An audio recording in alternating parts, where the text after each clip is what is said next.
আপনাদের সূরাতুর রহমান নিয়ে কিছু বলবো, এরপর সূরাতুল ওয়াকিয়াতে যাব। আসলে না, সূরাতুল ওয়াকিয়া দিয়েই শুরু করি। সূরাতুল ওয়াকিয়াটি একটু বড় সূরা। এই সূরাটির শুরুতে আপনি দেখবেন জান্নাতে যাওয়া কিছু মানুষের কথা বলা আছে।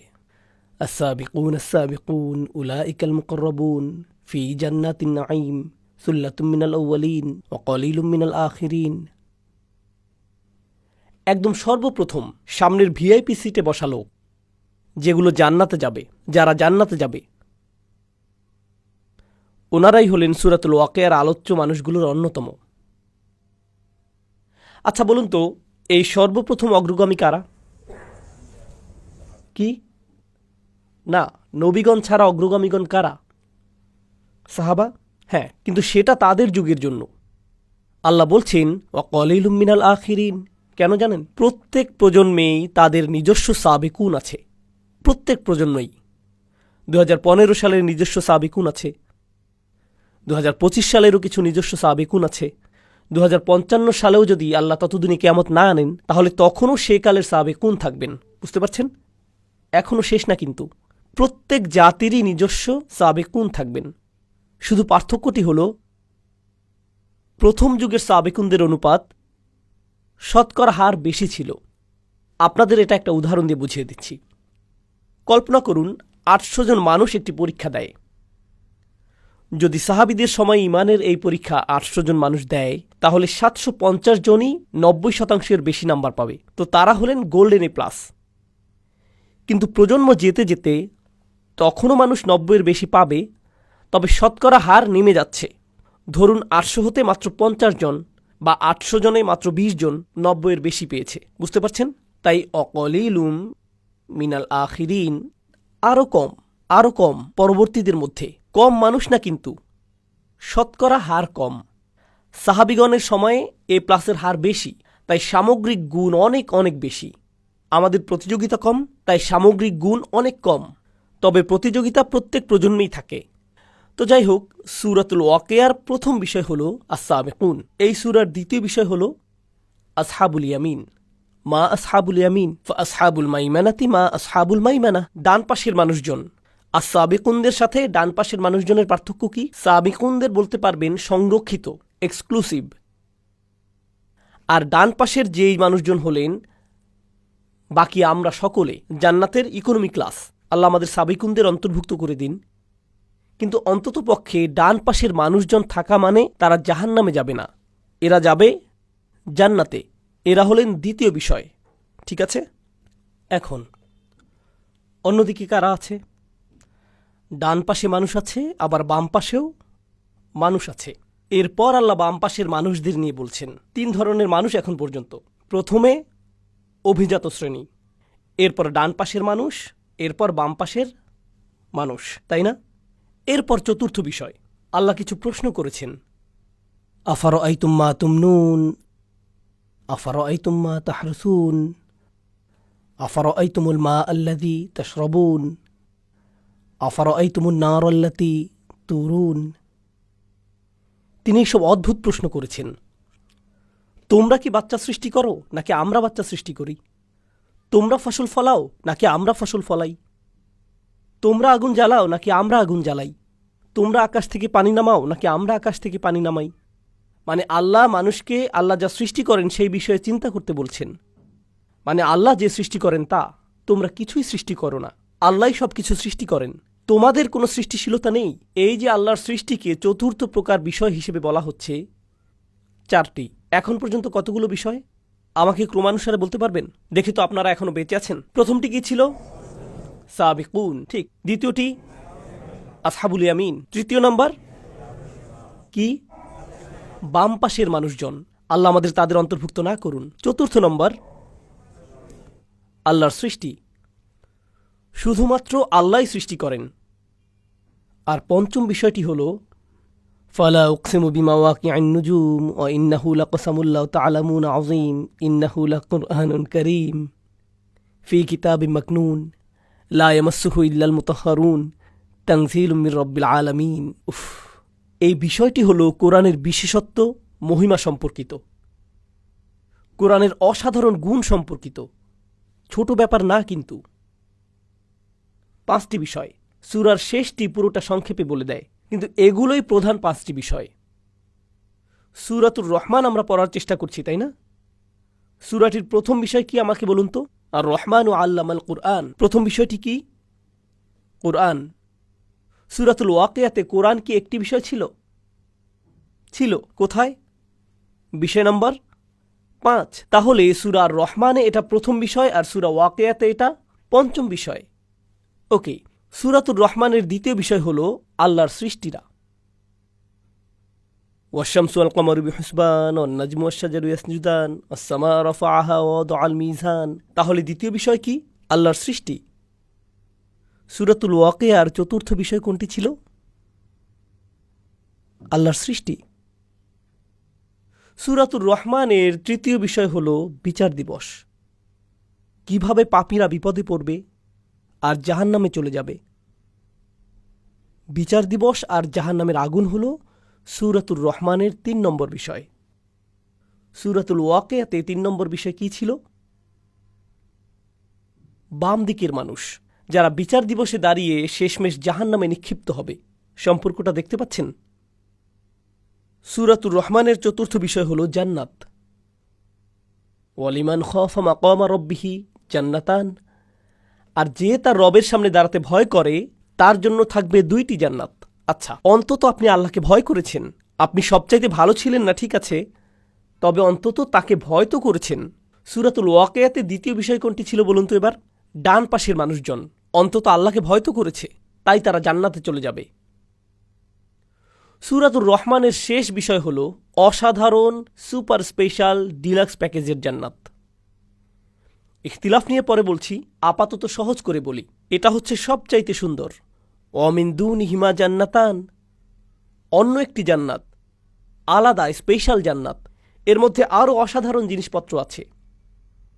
তো একটা জান্নাত আবার অন্য এক প্রকার জান্নাত, এটাই হলো শেষ বিষয়, স্পেশাল জান্নাত। সূরাতুল ওয়াকিয়ার প্রথম বিষয় কি ছিল? সাবিকুন সাবিকুন কোথায় যাবে? জান্নাতের সেই স্পেশাল জায়গায়। সূরাতুর রহমানের 5টি বিষয় আর সূরাতুল ওয়াকিয়ার 5টি বিষয়। 1 2 3 4 5, 5 4 3 2 1, আয়নার মতো। কুরআন অবিশ্বাস্য রকমের গোছানো। আমরা এখনো সূরাটি শুরু করতে পারিনি, আমরা শুধু পরিবেশটা বুঝতে চেষ্টা করছি। এটা শুধু স্থানটি চেনা, এটা জরুরি, কারণ এর মাঝে আপনি কোরআনের সৌন্দর্য বুঝতে পারবেন, কত গোছানো তা দেখতে পাবেন। আমি জানি না আপনারা মুসলিম বিশ্বে এমনটা দেখেন কিনা, কিন্তু আমি আমেরিকাতে বেড়ে উঠতে গিয়ে কোরআনের ব্যাপারে প্রথম শুধু সমালোচনাই দেখতাম। কলেজে গিয়ে আমি কোরআনের কোনো প্রশংসা শুনিনি, সমালোচনাই হতো। শুধু যে এটার বিষয় তারা অবিশ্বাস করে এরকম না, বরং এর বিন্যাস নিয়েও সমালোচনা করত। এটা নাকি অগোছালো, নির্দিষ্ট গঠন নেই, এসব বলতো। আমি বলতাম, কি বাজে কথা যত সব, সবচাইতে অবিশ্বাস্য গঠন তো এখানেই। তোমরা মনোযোগ দাও না, এজন্য দেখতে পাও না, তাই দেখতেও পাও না, কারণ আল্লাহ এর দরজা অমনোযোগীদের জন্য খুলে ধরেন না, খোলেন না তিনি। আফালা ইয়াতাদাব্বারুনাল কুরআন ওয়ালাউ কানা মিন ইনদি গায়রিল্লাহ লাওয়াজাদা ফীহি ইখতিলাফান কাসীরা। তারা কি তবে কোরআন নিয়ে গভীর চিন্তা ভাবনা করে না? কারণ এটা আল্লাহ ছাড়া অন্য কারো পক্ষ থেকে হলে এতে অনেক অসঙ্গতি দেখতে পেতে। এর মানে হলো, যখন আপনি কোরআনে মনোযোগ দেবেন, আবিষ্কার করবেন যে এটা শুধু আল্লাহর পক্ষ থেকেই হতে পারে। আপনার কাছে পরিষ্কার হয়ে যাবে যে এটা মানুষ থেকে হতেই পারে না, পরিষ্কার হয়ে যাবে। এখন আমরা সূরার সূচনা শুরু করতে প্রস্তুত হলাম। সূরাতুর রহমান, চলুন শুরু করি। কিছু জিনিস আপনাদের জানাতে হবে। আমি নিজেকে দিয়ে শুরু করি। আমার পেশা হলো শিক্ষকতা, জীবিকার জন্য শেখাই। আর শিক্ষকতা পেশায় আমি অনেক কিছু শিখেছি। আপনাদের সেখান থেকে একটি বলছি, কারণ এই সূরার সাথে সেটা সম্পর্কিত। ক্লাসরুমের ভেতর আমি আরবি শেখাই। আরবি শেখানো কিন্তু কঠিন। অনেক ধরনের হাস্যরস করে ছাত্রদের মনোযোগ ধরে রাখতে হয়, কারণ আরবি ভাষাটি ক্লান্তিকর। যেমনটা আমি আগেও বলেছি, আপনার ঘুমের প্রয়োজন হলে আরবি ক্লাসে ঢুকে যান। জীবনের শ্রেষ্ঠ ঘুম পেয়ে যাবেন। রফা নসব শুরু হতে হতেই আপনি অজ্ঞান। তাই অনেক সময় ধরে আমি ভেবেছি এটা আমি কিভাবে শেখাবো, কি প্রশ্ন জিজ্ঞেস করব, যখন ছাত্ররা উত্তর দেবে সেটা নিয়ে কিভাবে ঠাট্টা করব, সবাইকে কিভাবে জাগিয়ে রাখব। সেটা কিন্তু এই লেকচারের মতো না। এই লেকচারে আপনাদের আমি শেখাচ্ছি না, কিছু প্রশ্ন করছি আপনাদের, তবে আপনাদের জেকে ধরছি না, আপনাদের নামও জানি না, আর ভুল উত্তর দিলে আপনাদেরকে মুরগিও বানাচ্ছি না। এখানে সেটা করছি না আমি। কিন্তু আমার ক্লাসরুমে যখন পড়াই সেই ছাত্ররা কান্না করে দেয়। তারা কিন্তু ঈমান বেড়ে গেছে তাই কাঁদছে না, কান্নার অন্য কারণ আমি দেই তাই কান্না করে। শিক্ষক হিসাবে সেটাই করি, সেটা ভিন্ন জিনিস। কারণ শিক্ষকতা অনেক কাজ করতে হয়, আপনার ব্যাখ্যা করতে হয়, ছাত্রদের পুনরাবৃত্তি করাতে হয়, এরপর ছাত্রদের বিভিন্ন প্রশ্নের উত্তর দেওয়াতে হয় যেন জানতে পারেন যে তারা বুঝছে কি না। আপনি শুধু তাদের পুনরাবৃত্তি চান না, আপনি চান যেন তারা বুঝে, তাই না? এভাবে প্রশ্ন উত্তর আগে পিছে এদিক সেদিক করতে হয় না বোঝা পর্যন্ত। তো আমি অধ্যায়টা রেডি করলাম, আমি নিজের উপর বেশ খুশি। ভাবছি জীবনের সবচাইতে সুন্দরভাবে বোঝাবো আমি এবার। তো আমি ক্লাসে গেলাম, সবাইকে পড়ালাম, সেটা আমি খুব খুশি। সুন্দর উদাহরণ দিয়েছি, ছাত্রদের জিজ্ঞেস করেছি, সবাই বলল বুঝেছে। বুঝেছি, কি অসাধারণ। 1 ঘন্টা পর একজন ছাত্র হাত তুলল, উস্তাদ আমি বুঝিনি। আচ্ছা ওকে, কোনো সমস্যা নেই, তুমি বোঝনি? কোন অংশটি বোঝনি বলো তো? সে বলল কিছুই বুঝিনি। আপনি কি আবার সব কিছু বুঝিয়ে বলবেন? সব কিছু মানে কি? মানে সব কিছুই। আমি কিছুই বুঝতে পারিনি। এখন ক্লাসের বেশিরভাগ ছাত্র বিরক্ত হয়ে গেল। কিরকম গাধা সে, কি পরিমাণ গর্ধব! 1 ঘন্টা কিছুই বলল না, ঘন্টা শেষে বলছে আমি কিছুই বুঝিনি। তাই আমি বললাম তোমরা চিন্তা করো না, সমস্যা নেই, তার জন্য আমি আবারও বলবো। তোমাদেরও আরেকবার রিভিউ হয়ে গেল। আর এইবার আমি পুরো ক্লাসের দিকে মনোযোগ দেইনি। কার দিকে মনোযোগ আমার? সেই ছেলেটি, সেই ছেলেটি। এই বুঝতে পেরেছ? হ্যাঁ ঠিক ঠিক। আচ্ছা, 1 ঘন্টা পর সে আবার হাত তুলল, উস্তাদ বুঝিনি কিছুই। ওকে, ক্লাসের বাকিরা চলে যেতে পারো, আমি লাঞ্চ করতাম, সেটা বাদ দেই। তুমি আসো আমার কাছে, তোমাকে সরাসরি বুঝিয়ে দিচ্ছি, সেটাই মনে হয় ভালো হবে। আচ্ছা ওস্তাদ। তো আমি তাকে নিয়ে বসলাম, প্রত্যেকটি উদাহরণ ধরে ধরে বুঝালাম যেন বুঝতে পারে। সব শেষে সে আবার বলে, উস্তাদ আমি জানি না আপনি কেমন শিক্ষক, তবে আমি এখনও বুঝি না। না না না, এত সহজে ছাড়ার পাত্র না আমি। তুমি আমার বাসায় চলো, রাতের খাবার খেতে খেতে তোমাকে আরেকবার বোঝাবো। সে বাসায় আসলো, তাকে আবারও সব কিছু বোঝালাম। সব শেষে সে কি বলল? আমি বুঝিনি। আচ্ছা ঠিক আছে, একটা বুদ্ধি আছে, আমার বাসায় তোমার জন্য একটা ঘর করে দিচ্ছি, তুমি আমার বাসায় থাকো, প্রত্যেক দিন সকালে উঠে তোমাকে বোঝাবো এটা, ব্রাশ করতে করতে, যতদিন না এটা তোমার হচ্ছে। শিক্ষকরা কি এমন করে কখনো?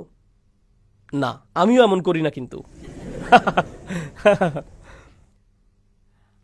আপনি যদি আমার মতো পাকিস্তানের লোক হন, তবে 1 ঘন্টা বোঝানোর পর যদি ছাত্র হাত তুলে বলে আমি বুঝিনি কিছুই, তখন সুন্দর একটা শেখানোর পদ্ধতি আছে, এটাকে বলে বোর্ড অফ এডুকেশন।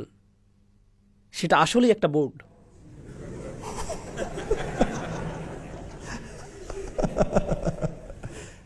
এখন বুঝেছিস?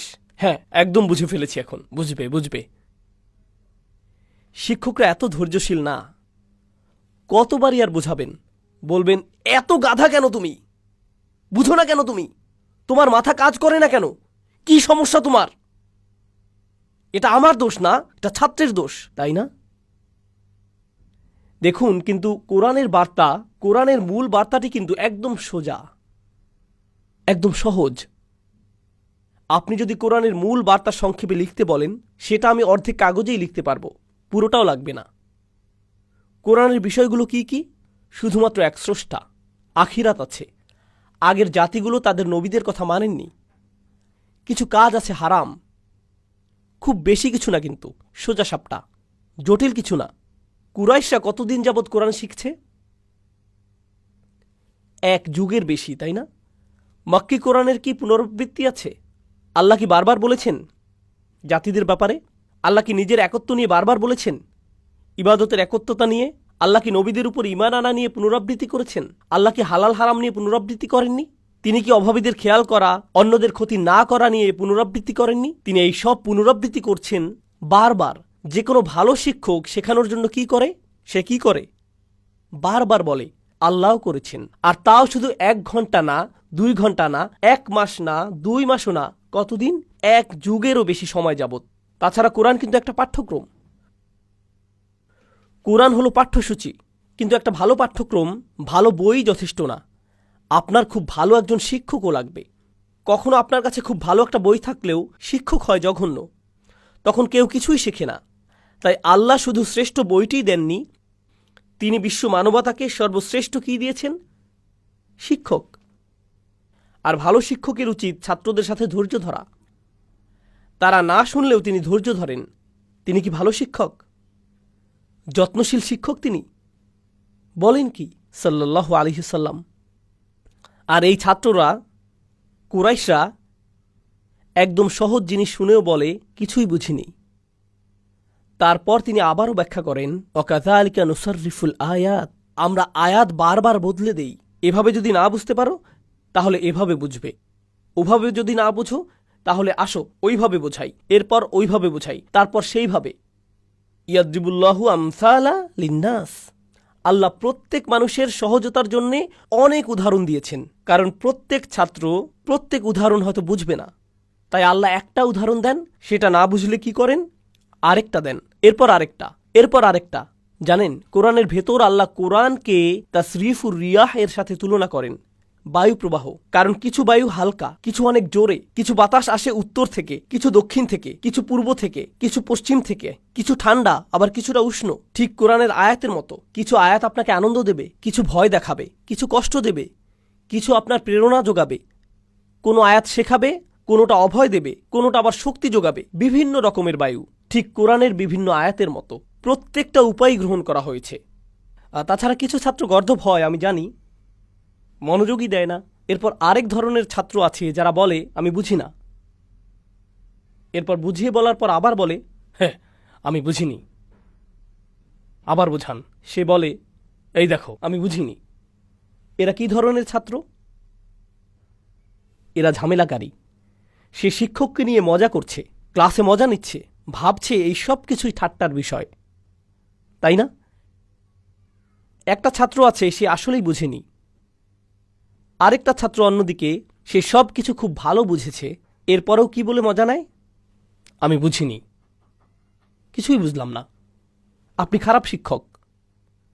আর এই ধরনের ছাত্ররা যখন শিক্ষক বুদ্ধিমান হয়, যখন শিক্ষক চালাক হন, তিনি ঝামেলাকারীকে চিনে ফেলেন, বুঝে ফেলেন কখন ঝামেলা করছে। আর যখন সেসব করে তখন সেই ছাত্রের কি হয়? একে বলে মুরগি। কিছু শাস্তি দিতে হয়, ঠিক? প্রিন্সিপালের অফিসে যাও, স্কুল থেকে বেরিয়ে যাও। আল্লাহ কি জানেন কারা কোরআন নিয়ে ঠাট্টা করছে, কারা ঠাট্টা করছে? তিনি জানেন। আর তিনি তাদের কাছে কোরআন বারবার বারবার ব্যাখ্যা করছেন সর্বশ্রেষ্ঠ শিক্ষককে দিয়ে, 1 যুগেরও বেশি সময় যাবত। শিক্ষক হিসেবে তবে আল্লাহর কি রাগ করার অধিকার আছে? অবশ্যই আছে। সেই ছাত্রগুলো কি শাস্তি পাওয়ার যোগ্য? অবশ্যই। কিন্তু আল্লাহ কি শাস্তি দিচ্ছেন তাদের? না, কারণ আল্লাহ অন্য কোনো শিক্ষকের মতো নন। তিনি যে কোনো শিক্ষক নন, তিনি আর রহমান, আল্লামাল কুরআন। লাউ কানা দুনার রহমান, রহমান ছাড়া অন্য কেউ যদি হতো কোরআন শেখাচ্ছে, তাহলে বাঁচতে পারত না। বরং আমি অনেক সময় বলি, অনেক সময় যখন এসব ক্লাসগুলো নেই, তখন অডিয়েন্সে বসা কেউ কেউ হাফেজও থাকেন, এমন শিক্ষকও থাকেন যারা বাচ্চাদের কোরআন হিফজ করান। আর হিফজ মাদ্রাসাগুলো, তাহফিজের মাদ্রাসাগুলোর ছাত্ররা তাদের শিক্ষকদের ভয়ে কাতর। তারা যদি সঠিকভাবে সবক দিতে না পারে, 1টা 2টা বা 3টা ভুল যদি করে, তবে উস্তাদের হাতে পাইপ আছে, চাবির চেইন আছে। বাচ্চার চেহারায় এভাবে চাবি লেগে থাকে। তাই তারা যখন কোরআন শেখার চিন্তা করে তখন ভাবে দয়ামায়াহীন কিছু একটা। এটা কি দুঃখজনক না? কারণ আল্লাহ স্বয়ং বলছেন, যখন কোরআন শেখানো হয়, কে শেখায়?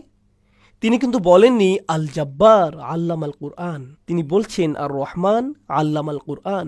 আমরাই যখন কোরআন শেখাই, তখন আমি শুধু রসুলুল্লাহ সাল্লাল্লাহু আলাইহি সাল্লামের সুন্নাহ পরিপূর্ণ করছি না, বরং আমরা স্বয়ং আল্লাহর সুন্নাহ পূরণ করছি। আল্লাহ নিজেই কোরআন শিখিয়েছেন, আমাদেরকে সেটাই নকল করতে হবে। যেমন রসুলের সুন্নাহ নকল করতে হবে সাল্লাল্লাহু আলাইহি সাল্লাম, আল্লাহর সুন্নাহও আমাদের মানতে হবে। যখন কোরআন শেখাবো, আরও বেশি দয়াবান হতে হবে। বুঝতে পারছেন? আমাদেরকে আরও দয়া দেখাতে হবে। আল্লাহ যদি কুরাইশদের প্রতি দয়া দেখাতে পারেন, তবে আপনি ছোট বাচ্চাদের সাথেও সেটা পারবেন। সেটা আরও সহজ। এগুলো আল্লাহর কিতাব থেকে শিখতে হবে। খুবই দুঃখজনক বিষয় যে একটি বাচ্চা তার উস্তাদের কাছে কোরআন পড়তে ভয় পাবে। এটা ভালো ব্যাপার না। আমি নিজে কোরআনের হাফিজ দেখেছি, 18-19 বছর বয়সী, কখনোই মসজিদে যায় না, কখনোই মসজিদে যায় না। জিজ্ঞেস করলাম, কেন মসজিদে যাও না? কারণ আমার উস্তাদ আমাকে মসজিদে মারতেন। আমি যখন মসজিদে যাই আর শুনি আল্লাহু আকবার, আমার সেই মারগুলো মনে পড়ে যায়, মানসিক সমস্যা শুরু হয়ে যায়, সাইকিয়াট্রিস্ট দেখাতে হয়। মসজিদে গেলে আমার সাইকোলজিক্যাল ট্রমা হয়, তাই মসজিদে আমি যেতে পারবো না। সুবহানাল্লাহ। এমনটাই করেছি আমরা আমাদের বাচ্চাদের সাথে দিন শেখানোর নামে। আমি জানি না এটা কোন দিন, তবে সেটা ইসলাম নয়। আমি জানি না তাদের কি শিখিয়েছেন, তবে কোরআন তাদেরকে শেখাননি। এভাবে কোরআন শেখায় না। কোরআন ভালোবাসা দিয়ে শেখাতে হয়। যেমনটা আমি বললাম, যদি আল্লাহ কুরাইশদের ভালোবেসে শেখাতে পারেন, যদি কুরাইশদের দয়া দেখাতে পারেন, তাহলে আমাদের আবার ভাবতে হবে আমরা মুসলিমদেরই ভালোবেসে শিখাই না। সুবহানাল্লাহ। আচ্ছা, এরপর কি আছে দেখি। ভূমিকা এখনো শেষ হয়নি। ভূমিকা নিয়ে অনেক কথা বলার আছে। আর রহমান অর্থ কি কেউ জানেন? কি? মার্সিফুল। আমি জানি ইংলিশ অনেকেরই প্রথম ভাষা নয়, তবু আপনারা ইংরেজি সম্পর্কে জানেন। মাশাআল্লাহ, এখানে সবারই ইংরেজিতে দক্ষতা অনেক বেশি। আপনাদেরকে মার্সি বা দয়া শব্দের সমস্যাটি জানাচ্ছি। যখন রহমা অনুবাদ করি মার্সি বা দয়া হিসেবে, এখানে একটু সমস্যা আছে। আপনাদের বুঝিয়ে বলছি। যখন আমরা দয়ার কথা বলি, তখন তা বলতে ছেড়ে দেয়া বোঝাই। উদাহরণস্বরূপ, সৈন্যরা পুরো গ্রাম ধ্বংস করে দিল, কোনো দয়া তারা দেখায়নি। এর মানে তারা কাউকেই ছাড়েনি। পুলিশ অফিসার আমাকে ফাইন করল, কোনো দয়া দেখায়নি। আমি বিচারকের কাছে দয়া ভিক্ষা চাইলাম। আমি আমার শিক্ষকের কাছে দয়া ভিক্ষা চাইলাম। আমি প্লেট ভাঙার পর আম্মার কাছে দয়া ভিক্ষা চাইলাম। দয়া ভিক্ষা চাওয়া মানে আমাকে শাস্তি দেবেন না বলা। বুঝতে পারছেন? বাংলা ভাষায় যখন দয়া শব্দটি ব্যবহার হয়, তখন শাস্তির কথাই মাথায় আসে, তখন শাস্তির চিন্তাই মাথায় আসে, যে সেই শাস্তি থেকে মুক্তি হলো। অর্থাৎ আপনার অবচেতনভাবেই শাস্তির কথা চলে আসে, অর্থাৎ আপনার মনে অবচেতনভাবেই শাস্তির কথা চলে আসে। সেই শাস্তি থেকে মুক্তি পাওয়াটাই দয়া। এখন এখানে কয়জন আছেন টেক ইন্ডাস্ট্রিতে, টেকনোলজি ইন্ডাস্ট্রি, প্রোগ্রামার? আচ্ছা, আপনারা ডিফল্ট বিষয়টা তো বোঝেন। দয়া শব্দের ডিফল্ট পজিশন হলো শাস্তি, কিন্তু রহমা শব্দে শাস্তির কোনো বিষয়ই নেই। আপনাকে শাস্তি থেকে মুক্তি দেওয়া হচ্ছে না এখানে যখন রহমা উচ্চারণ করেন। এটা আসেই না একদম। এটাই হলো রহমার বদলে দয়া শব্দ ব্যবহারের সমস্যা। তাহলে রহমা শব্দটি কোত্থেকে আসে? এটা আসে রাহম শব্দ থেকে, যার প্রকৃত অর্থ হলো মায়ের পেট, গর্ভ। রহম হলো মায়ের গর্ভ। যখন অন্তঃসত্ত্বা কোনো মহিলার কথা চিন্তা করেন, তার পেটে একটি বাচ্চা চিন্তা করেন, শাস্তির কথা মনে হয়? তাহলে বলুন তো কী চিন্তা করেন? একজন মহিলা, তার পেটে একটি বাচ্চা, হয়তো 3 মাসের অন্তঃসত্ত্বা বা 5 মাস, 6 মাস, হয়তো পেটের ভেতর বাচ্চাটির লাথি মারার বয়স হয়েছে। যেমন আমার মা বলেছিলেন, আমি নাকি এমন করতাম। আমি মনে হয় টায়ার্ড হয়ে হাত পা বেশি ছোড়াছুড়ি করতাম পেটের ভেতর মধ্যরাতে। তো ভালো, মা তার বাচ্চার ব্যাপারে কি অনুভব করে? সে এখনও বাচ্চাটি দেখেনি, এখনও দেখেনি নিজের সন্তানকে। তার অনুভূতি কি? ভালোবাসা। প্রথম যে শব্দটি মাথায় আসে সেটা কি? ভালোবাসা। দ্বিতীয় যে শব্দটি মনে আসে তা হলো সুরক্ষা। সে টেবিলের কোণাগুলো খেয়াল করে, নিজে নিরাপদ থাকতে চায়, এক পাশে ফিরে শোয়, তাই না? দেখে শুনে খাওয়া দাওয়া করে, সর্বক্ষণ পেটের বাচ্চাকে আদর করে। যে আদর যত্ন করে, যে ভালোবাসে, যে আদর যত্ন করে, যে জিনিসকে যত্ন, ভালোবাসা আর সুরক্ষা দেয়া হয়। আচ্ছা, অন্যদিকে বাচ্চাটি, তার জন্য কি মায়ের কষ্ট হচ্ছে? হ্যাঁ, সে মায়ের খাবার খাচ্ছে, মহিলাটি খায় আর সে তার পুষ্টি নিয়ে নিচ্ছে, আর সে ভেতরে থাকে। আমি আপনি মায়ের পেটের ভেতর যখন ছিলাম, কোনো ভাড়া দিতে হয়নি, খাবারের অপেক্ষা করতে হয়নি, এমনি এমনি এসেছে। নিজেদেরকে পরিষ্কার করতে হয়নি, কিছুই করতে হয়নি। তাছাড়া জন্ম হবার সময় তাকে প্রায় মেরেই ফেলেছিলাম, তাই না? প্রায় মেরেই ফেলেছিলাম। আর যদিও মাকে মেরেই ফেলেছিলাম প্রায়, তবুও আমাদেরকে ভালোবাসে বের হবার পর থেকেই। অন্য যে কেউ আপনার রক্তপাত করলে আপনি তাকে ভালোবাসবেন না। আমরা আমাদের মায়েদের রক্ত ঝরিয়ে মৃতপ্রায় করে ফেলি, মৃত্যুর কাছাকাছি। আর যখনই বের হয়ে আসি আমরা, তখন আমাদের জন্য তার ভালোবাসা আগের চাইতে আরও বেড়ে যায়। এটা কিন্তু আর অন্য কারো সাথে ঘটে না, কোনো সম্পর্কের সাথেই ঘটে না। এখানে আপনি কিছুই দেন না, শুধুই নেন। আমি যা বোঝাতে চাচ্ছি তা হলো, আপনি কখনোই কিছু দেন না, শুধুই কি, আর তিনি আপনাকে আরও বেশি বেশি কি দেন? আরও ভালোবাসা। আপনি আরও নিতে থাকেন, তিনি আরও ভালোবাসতে থাকেন। তাছাড়া দেখুন, তিনি প্রায় মারাই যাচ্ছিলেন, এত রক্তপাত হয়েছিল, মাত্রই সার্জারি থেকে উঠলেন। আর আপনার জন্মের সাথে সাথে কি হলো? তার আপনাকে খাওয়াতে হচ্ছে। আর অনেক মহিলাদের কাছেই বাচ্চাকে খাওয়ানো অনেক সময় রক্তপাতের মতো মনে হয়। যে কেউই সার্জারির ভেতর দিয়ে গেলে বলে, আমার 6 সপ্তাহের ছুটি লাগবে, আমার 2 মাসের ছুটি চাই, আমার ছুটি লাগবে, ভ্যাকেশন লাগবে। জন্ম দেবার পর কি কোনো মা 2 মাসের ছুটি পান? না। আপনার পা ভাঙলে 6 মাসের ছুটি পান। তিনি বাচ্চা প্রসব করলেন আর ফুল টাইম মায়ের দায়িত্ব পালন করা শুরু করে দিলেন। কখন থেকে? বাচ্চাটি জন্মানোর মুহূর্ত থেকেই, বাচ্চা হবার মুহূর্ত থেকেই। আর বাচ্চাটি তাকে কি ফেরত দেয়? তিনি বাচ্চাটিকে দুধ দেন, ভালোবাসা দেন, সুরক্ষা দেন। বাচ্চাটা ধন্যবাদ বলে একবারও? বাচ্চাটা তাকে কোনো বেতন টেতন দেয়? বাচ্চাটি তার জন্য কোনো কিছু করে না। ঘুমহীন রাত।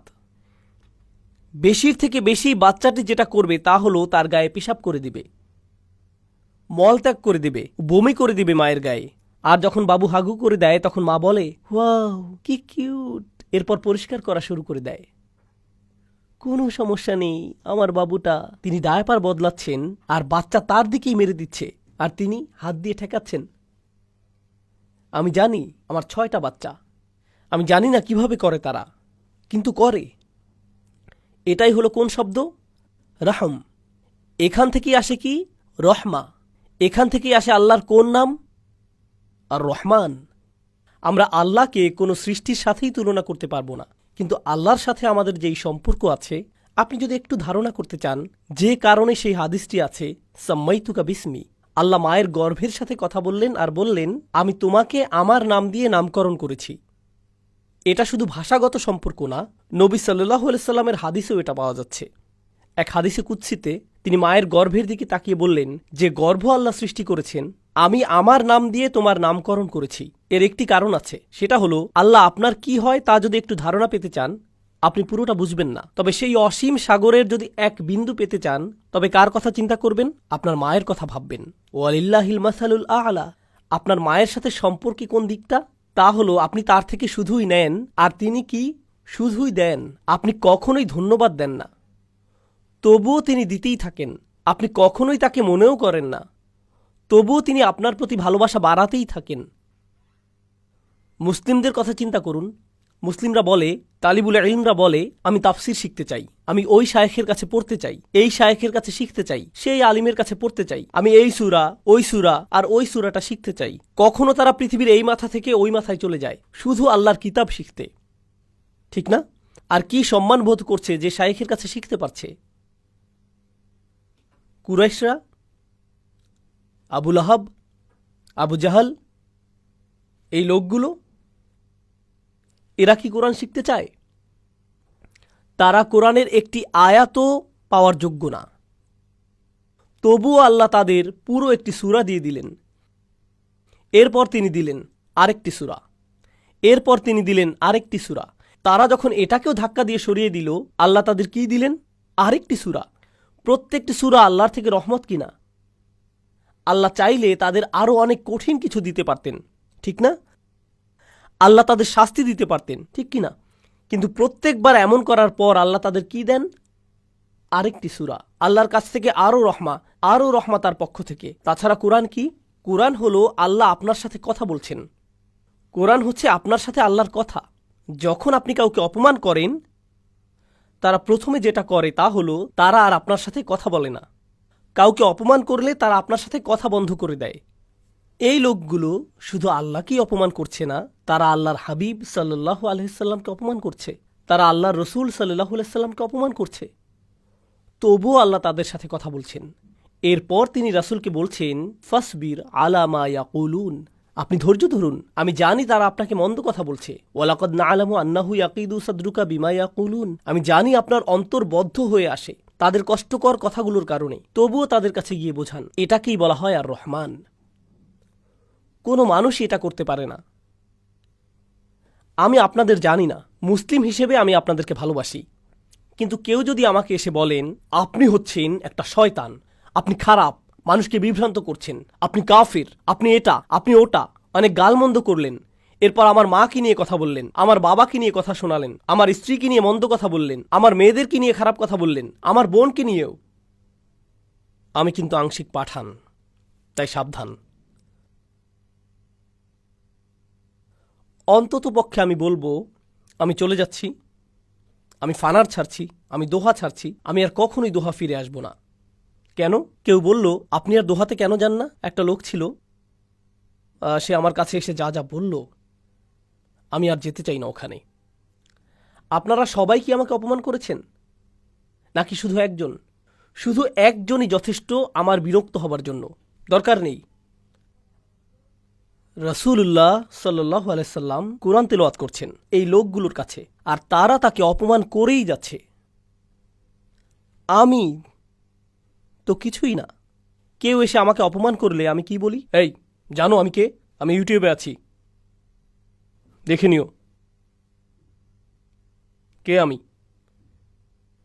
কেউ যদি রাসূলুল্লাহ সাল্লাল্লাহু আলাইহি সাল্লামকে অপমান করে, তবে হ্যাঁ, তার অধিকার আছে বলার, আল্লাহ বলেছেন ওয়ালামু আন্না ফীকুম রাসূলুল্লাহ, এটা ছোট কোনো বিষয় না।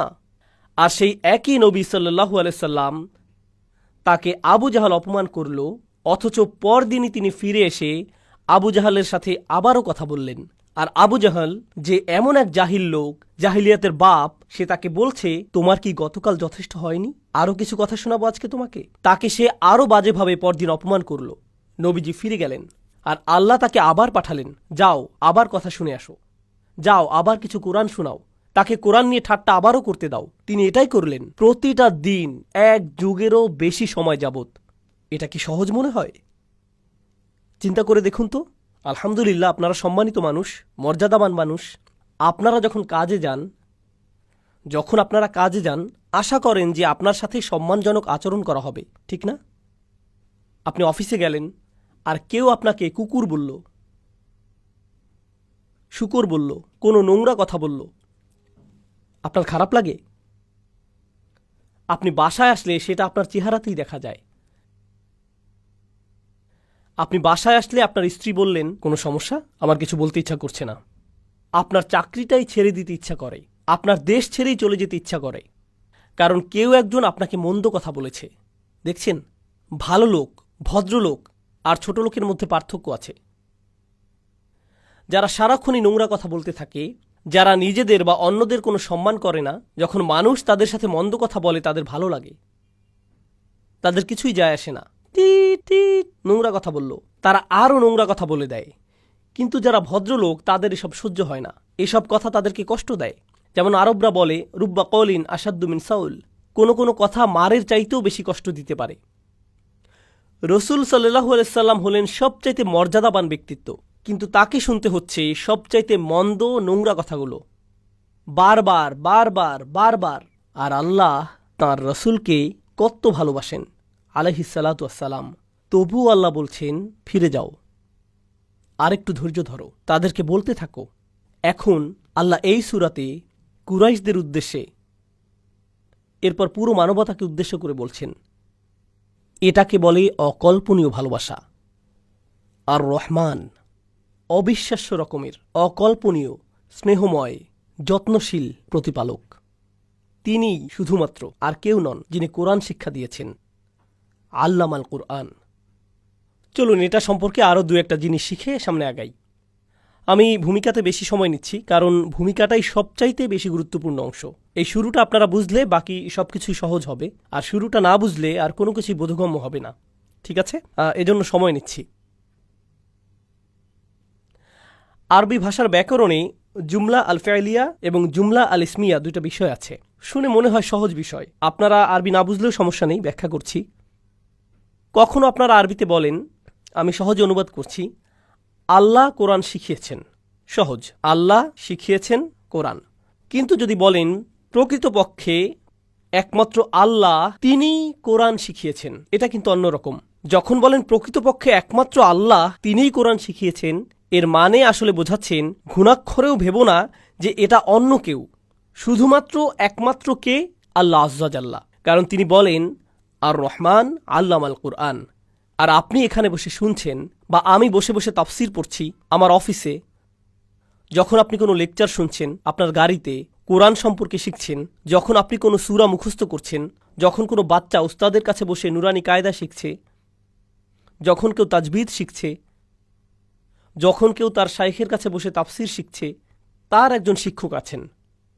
সেই শিক্ষকেরও আছে একজন শিক্ষক, আবার সেই শিক্ষকেরও আরেকজন শিক্ষক আছেন। এভাবে পেছনে যেতে যেতে তাদের শিক্ষককে রাসূলুল্লাহ সাল্লাল্লাহু আলাইহি ওয়াসাল্লাম। আর কে রাসূলুল্লাহর শিক্ষক? জিবরাইল আলাইহিস সালাম। আর জিবরাইলের শিক্ষককে আল্লাহ। মূলত আপনি সরাসরি আল্লাহর সাথে সম্পর্কিত। যখন আপনি কোরআন শিখছেন, তখন এই পুরো চেইনটা, আল্লাহ বলছেন এই চেইন ভুলে যাও, শুধু মনে রাখো আমি তোমাকে শেখাচ্ছি। আপনি সরাসরি সম্পর্কিত, আল্লাহই আপনার শিক্ষক। এই প্রথম পয়েন্টের গুরুত্বটা বুঝলে আমি আপনাদেরকে প্রথম বিরতি দেব। অনেকক্ষণ কথা বলেছি।